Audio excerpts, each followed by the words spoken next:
नमस्कार साथियों, स्वागत है एक बार फिर से हमारे यूट्यूब चैनल GK24 में।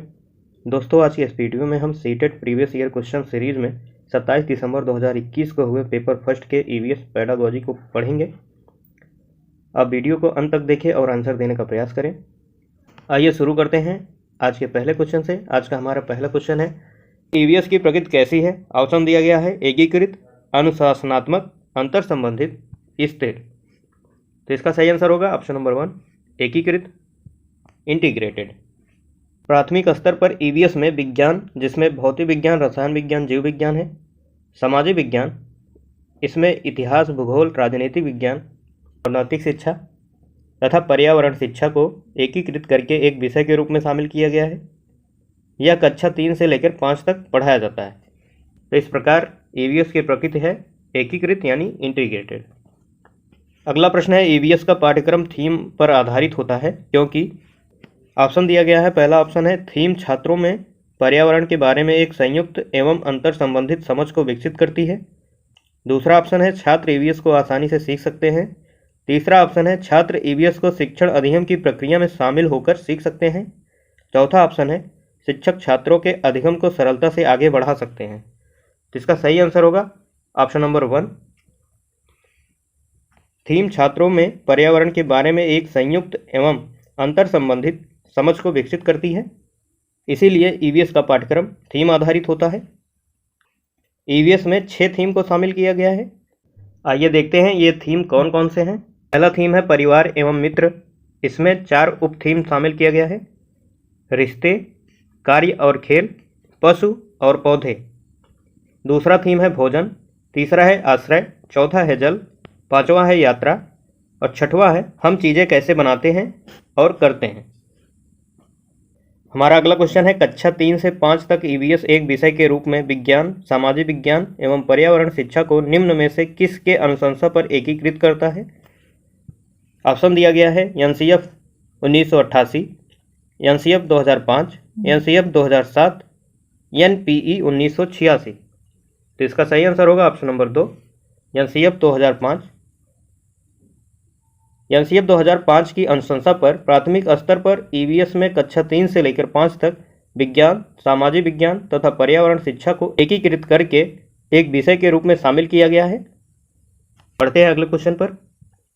अगला क्वेश्चन है, एक EVS शिक्षक के लिए उसकी EVS कक्षा में निम्नलिखित में से कौन सबसे चुनौतीपूर्ण हो सकता है?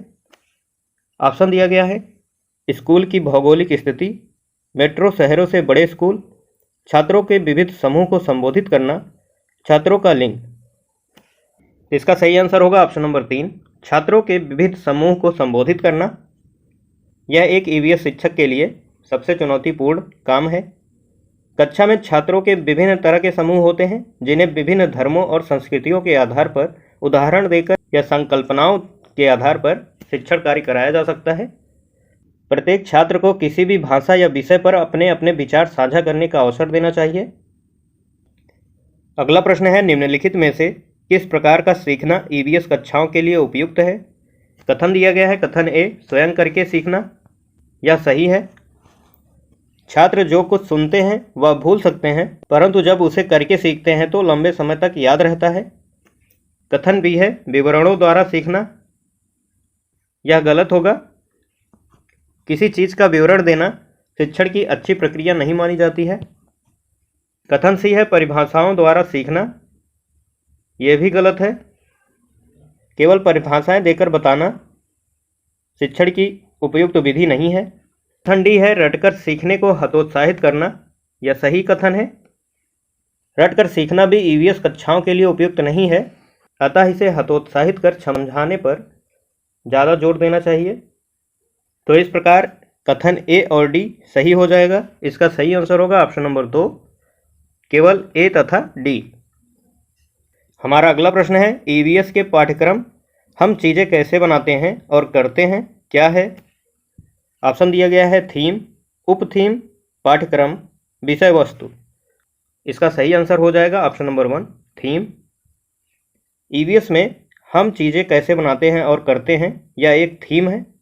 EVS में 6 थीम को शामिल किया गया है। यहाँ पर देखते हैं 6 थीम है।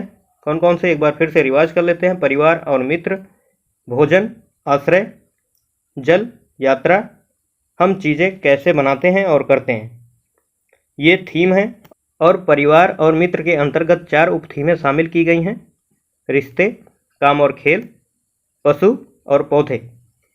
इतना आपको याद रखना है। अगला प्रश्न है, पशुओं के संरक्षण के विषय पर छात्रों को संवेदित करने के लिए किसी नीति की खोज कीजिए। कथन दिया गया है। कथन ए, कहानियाँ एवं विवरण। यह कथन सही हो जाएगा। कहानियाँ एवं विवरण किसी विषय और पशुओं के संरक्षण मुद्दे जैसे किसी भी संवेदनशील विषय को समझाने के लिए अधिक प्रभावी विधि है। कथन बी है, प्रयोग। यह गलत होगा। प्रयोग करना अर्थात करके सीखना पशुओं को संरक्षित करने के लिए उपयुक्त विधि नहीं है। क्लास में हम पशुओं को संरक्षित करके नहीं दिखा सकते हैं। कथन सी है, हास्य चित्र पट्टियाँ। ये कथन सही है।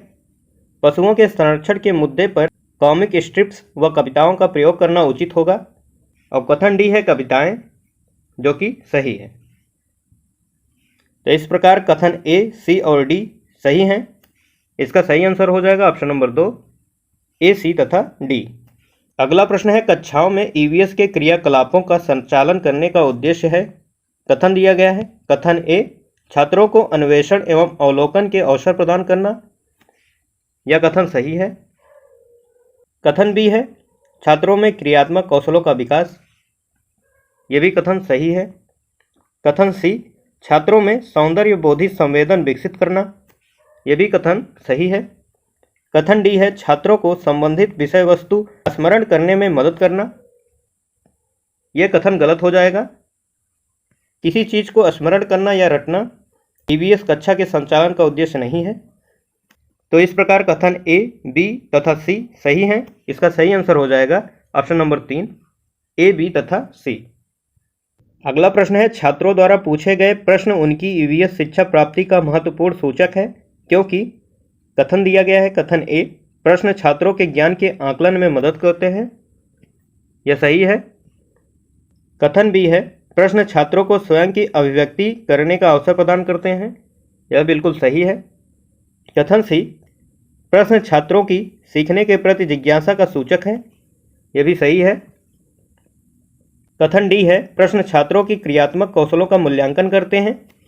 यह कथन गलत हो जाएगा। प्रश्न पूछना छात्रों के क्रियात्मक कौशल का मूल्यांकन नहीं है। तो इस प्रकार कथन ए, बी तथा सी सही हो जाएगा। इसका सही आंसर होगा ऑप्शन नंबर 3, केवल ए, बी तथा सी। अगला क्वेश्चन है, ईवीएस का विद्यार्थी शिक्षक द्वारा दी गई समस्या का विश्लेषण करता है। विश्लेषण क्या होता है? कथन दिया गया है, प्रक्रिया कौशल, जो कि सही है। कथन बी है, संज्ञानात्मक प्रक्रिया, यह भी सही है। कथन सी है, उत्पाद कौशल, यह गलत होगा। कथन डी है, मनोसामाजिक कौशल, यह भी गलत है। तो इस प्रकार कथन ए तथा बी सही हैं। इसका सही आंसर हो जाएगा ऑप्शन नंबर 1, केवल ए तथा बी। अगला क्वेश्चन है, पाठ्य पुस्तकों एवं शिक्षकों के अतिरिक्त निम्न में से कौन सा ईवीएस की शिक्षा का एक अच्छा साधन हो सकता है? कथन ए है, समाचार पत्र, ये सही है। समाचार पत्र ईवीएस शिक्षा का अच्छा साधन है। कथन बी है, समुदाय के सदस्य, ये भी सही है। ईवीएस शिक्षा के लिए समुदाय के सदस्य शिक्षण भी अच्छा साधन है। कथन सी है, कविताएं, यह गलत है। कविताएं ईवीएस सिखाने की साधन नहीं है। कविताओं का प्रयोग ईवीएस सिखाने के साधन के रूप में नहीं किया जा सकता है। कथन डी है, क्रियाकलाप, यह भी हो जाएगा गलत। क्रियाकलाप सीखने के संसाधन नहीं है, बल्कि यह एक गतिविधि है। तो इस प्रकार कथन ए तथा बी सही हैं। इसका सही आंसर हो जाएगा ऑप्शन नंबर 3, केवल ए तथा बी। अगला क्वेश्चन है, निम्न में से किन विषयों की चर्चा ईवीएस की कक्षा में होगी? कथन ए है, पेट्रोल के दर, ये सही है। पेट्रोल के दर की चर्चा हम ईवीएस कक्षा में कर सकते हैं। कथन बी है, पशुओं का संरक्षण, ये भी सही है। पशुओं का संरक्षण, इस टॉपिक की चर्चा हम ईवीएस की कक्षा में कर सकते हैं। तीसरा है, जल आपदा, ये भी सही है, इसकी भी चर्चा की जा सकती है।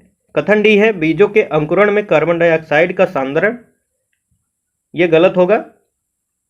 बीजों के अंकुरण में कार्बन डाइऑक्साइड की सांद्रता का विश्लेषण हम प्रयोग और प्रेक्षण के आधार पर कर सकते हैं, इस पर चर्चा नहीं किया जा सकता। तो इस प्रकार कथन ए, बी और सी सही हैं। इसका सही आंसर होगा ऑप्शन नंबर 1, ए, बी तथा सी। अगला प्रश्न है, निम्न में से कौन सा ईवीएस के मूल्यांकन में सामाजिक कौशलों का सूचक हो सकता है? ऑप्शन है वर्गीकरण, विश्लेषण, साझा करना तथा मिलकर कार्य करना, सृजनात्मक लेखन। तो इसका सही आंसर होगा ऑप्शन नंबर 3, साझा करना तथा मिलकर कार्य करना। ईवीएस के मूल्यांकन में सामाजिक कौशलों का सूचक होता है साझा करना तथा मिलकर कार्य करना। यह सामाजिक कौशल को बढ़ावा देता है।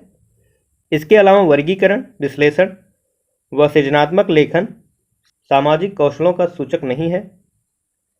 अगला प्रश्न है, रंग के आधार पर पशुओं को वर्गीकृत करना उपर्युक्त वाक्यांश इंगित करता है। ऑप्शन दिया गया है सीखने का उद्देश्य, सामान्य उद्देश्य, सीखने की दक्षता, सीखने की प्रक्रिया। इसका सही आंसर होगा ऑप्शन नंबर 1, सीखने का उद्देश्य।